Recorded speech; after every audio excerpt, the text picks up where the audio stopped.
If you've ever been to an indoor range, you know that weapons like this can be very aggressive to shoot next to, particularly with those muzzle devices.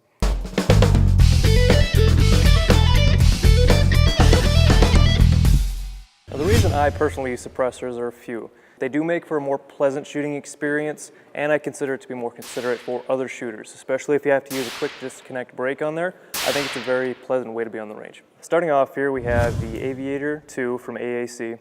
It's going to have an aluminum housing body, which means you don't want to put it in a sonic cleaner, it'll take the finish off, but it is a low-cost alternative to some of the more expensive suppressors. One of the examples for that would be the Switchback from SilencerCo, one of the companies that have developed some of the mainstays for suppressors in America, including their Omega cans, which have been extremely popular. Switchback has multiple configurations, and it boasts about 110 decibels when you're actually running it with the correct ammo.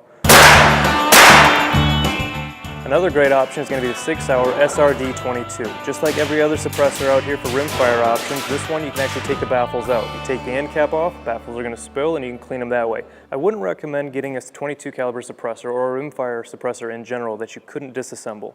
These do tend to get very gunked up, especially after a few hundred rounds. Some people say up to 500, but it depends on how clean of a 22 round that you're actually using.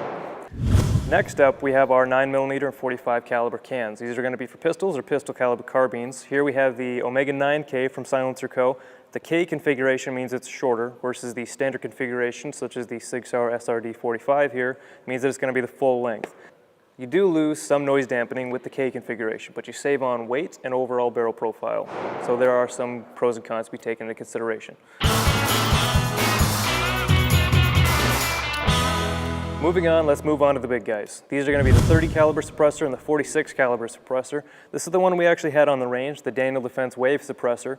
Big benefits of this one is that it's actually 3D printed, so there's no seams whatsoever on this suppressor. They also have their serial number on the locking collar, so if there's ever a baffle strike and you need this thing to be repaired, you can send it to Daniel Defense without being issued a new serial number. New serial number means new tax stamp and another waiting period.